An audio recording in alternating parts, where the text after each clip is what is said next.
नमस्कार साथियों, मैं राकेश और आप देख रहे हैं स्किल एकेडमी। तो मैंने पहला हिंदी क्लास जो है लिया था, उसमें मैं जो है पिछली क्लास में आपको वर्णमाला के बारे में बताया था। आज हमारी हिंदी की दूसरी क्लास है, इसमें आपको जो है वर्णमाला ही बताया जाएगा। तो स्वर और व्यंजन को यहाँ पे उसका वर्गीकरण किया जाएगा, उसको जो है पार्ट में डिवाइड करके उसको जो है आपको बताया जाएगा। तो स्वर जो है मैंने बताया था कि स्वर क्या होते हैं। तो स्वर वे ध्वनियाँ होती हैं या वे वर्ण होते हैं जो बिना किसी सहायता के बोले जाते हैं, बिना किसी का हेल्प लिए जो है वो बोले जाते हैं। स्वतंत्र रूप से जो बोले जाते हैं उन्हें हम क्या कहते हैं? स्वर कहते हैं।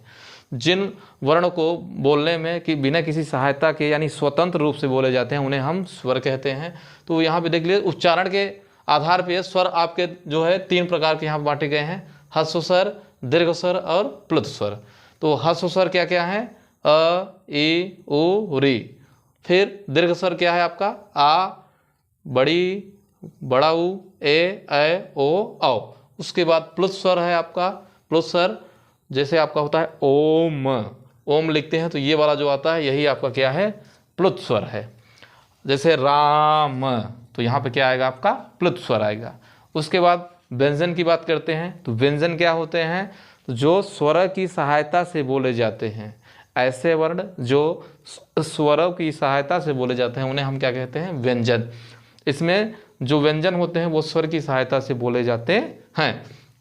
जैसे मैं आपको बता दूं, जैसे क, लास्ट में देखिए अ ध्वनि निकल रही है, यानी कद आपने बोला लेकिन लास्ट में क्या आ रहा है? अ भी जुड़ा है, यानी आ रहा है। तो ये क्या कर रहा है? व्यंजन जो है ये स्वर की क्या कर रहा है? हेल्प ले रहा है, यानी स्वर की सहायता से जो है बोल रहा है।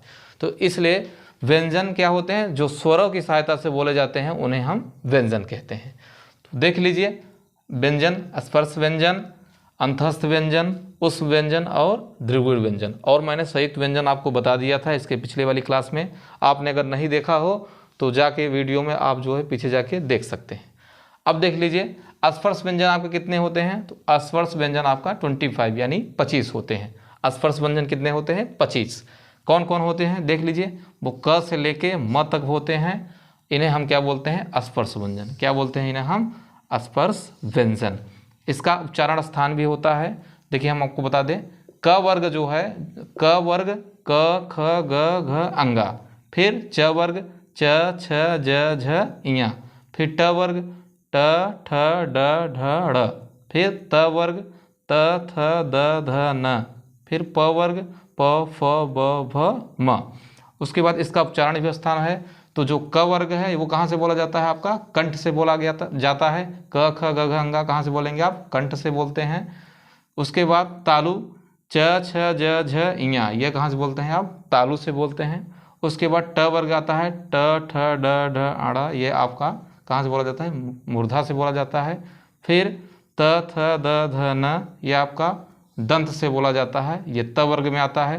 प वर्ग में प, फ, ब, भ, म, यह कहाँ से बोला जाता है? ओठ से। अगर आप प्रयास करें, अगर आप बोलें तो आपको बोलने में पता चले क, तो यह कहाँ से आपको बोला जा रहा है? कंठ से।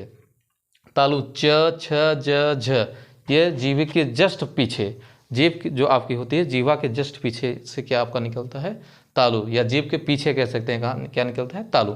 फिर मूर्धा ट, ठ, ड, ढ, यानी आप यह का कंठ और जो जीभ के बीच में होता है उससे क्या होता है? मूर्धा होता है। उसके बाद दंत, यानी जो दांतें होते हैं आपका त, थ, द, ध, न, ये कहाँ से? दंत यानी दांतों के द्वारा बोले जाते हैं। फिर प, फ, ब, भ, म, ये आप देखिए प, ये ओठ आपके जो है हिल रहे हैं, सट रहे हैं, वही क्या है आपका? ओष्ठ से बोले जाते हैं, यानी होठों से बोले जाते हैं। प, फ, ब, भ, म। तो ये एक वर्ग का रूप धारण करते हैं स्पर्श व्यंजन।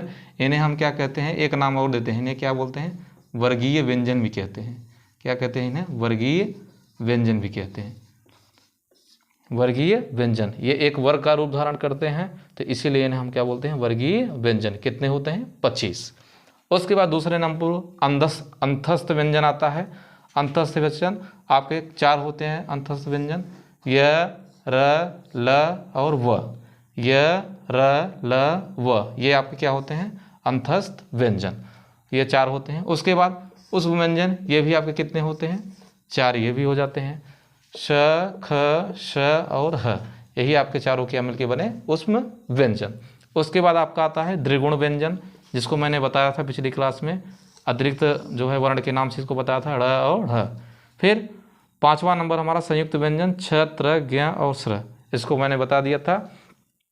और अंग और अह को मैंने बताया था, एक अनुस्वार और दूसरा विसर्ग। तो अनुस्वार जो है आपका दो टाइप का होता है, एक अनुनासिक होता है यानी जिसमें चंद्रबिंदी भी रहेगी, जैसे आप चांद लिखते हैं, चांदली लिखते हैं, और दूसरा आपका आता है निरनुनासिक, यानी जैसे आप डॉक्टर लिखते हैं और कॉफ़ी लिखते हैं।